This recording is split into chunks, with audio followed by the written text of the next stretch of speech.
Donc Hyper, le deuxième livre qu'on fait ensemble, Patrick, après la chute, mélange deux séries. La série des casques qui s'appelle Les casques de Thouars et la série donc Hyper, qui sont des personnages qui sont en lévitation dans les hypermarchés.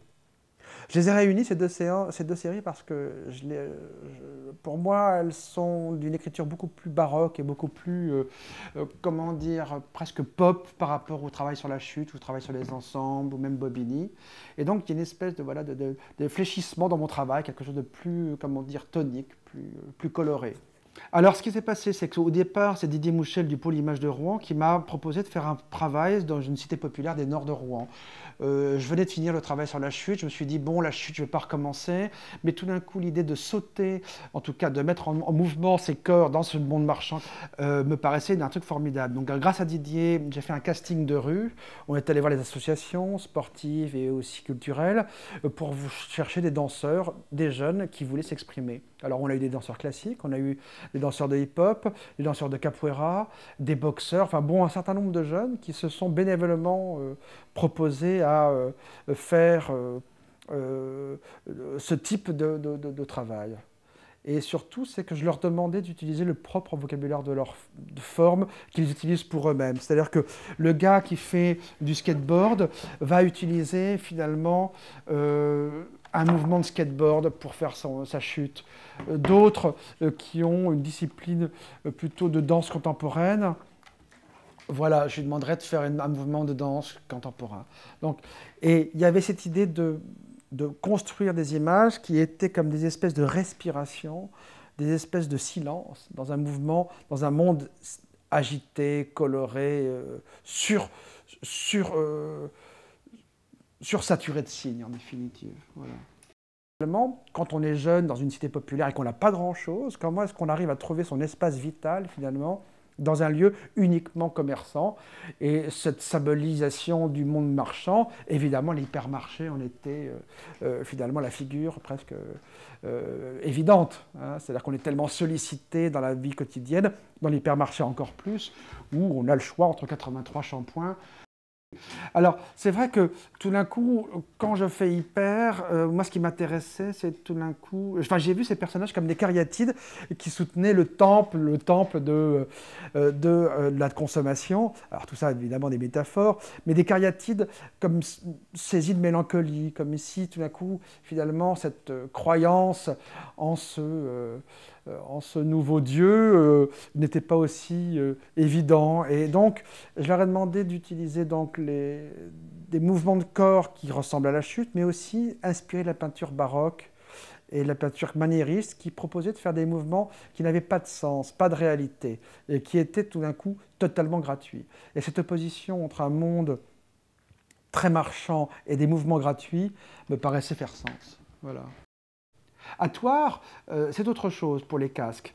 Pour les casques, il y a cette chose absolument extraordinaire, c'est que je suis tombé sur une bande de jeunes étudiants, plutôt même lycéens, qui passent leur journée dans cette petite ville de Thouars, qui est une petite ville de Poitou-Charentes, et ils ont décidé d'avoir comme casque des casques incroyablement sophistiqués, qui leur fait avoir l'air d'être pratiquement comme des insectes, ou alors des champions mondiaux d'enduro, et pour eux, finalement, ce n'est pas grand-chose. C'est-à-dire que j'étais surpris que je les reprenne en photo. Et ils avaient finalement développé une culture de la parure et de la protection qui leur était propre.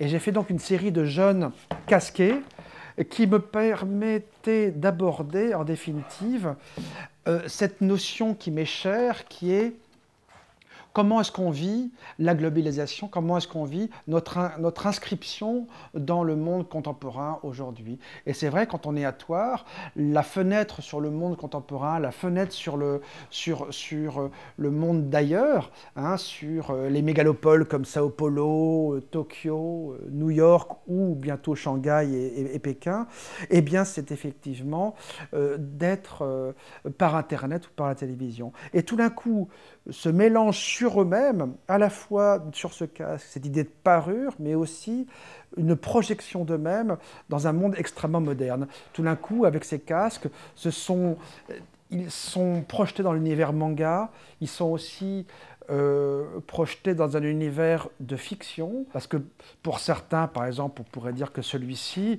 ressemble vraiment à Dark Vader dans Star Wars. Et Star Wars, tout d'un coup, quand on est acteur et qu'on est un acteur de Star Wars, eh bien évidemment, on s'inscrit dans un sens d'une modernité. Et donc, tout d'un coup, ce contraste entre le parking du Super U et Star Wars, tout d'un coup résumé en une seule image, hein, avec les chartes tricotées par maman, je projette, hein, j'en sais rien, mais en tout cas quelque chose comme une espèce de corps qui n'est pas forcément extrêmement glorieux, mais par contre, tout dans le casque nous projette dans un autre monde, un monde de fiction. Et tout d'un coup, ça me faisait penser aussi au masque africain. C'est-à-dire que c'est à la fois une protection, mais une parure. Et on se cache derrière la parure, et on se protège. Enfin, il y avait tout ça, tous ces enjeux-là, qui me fait dire que peut-être cette série de casques serait formidable au nouveau musée du Quai Branly. Voilà.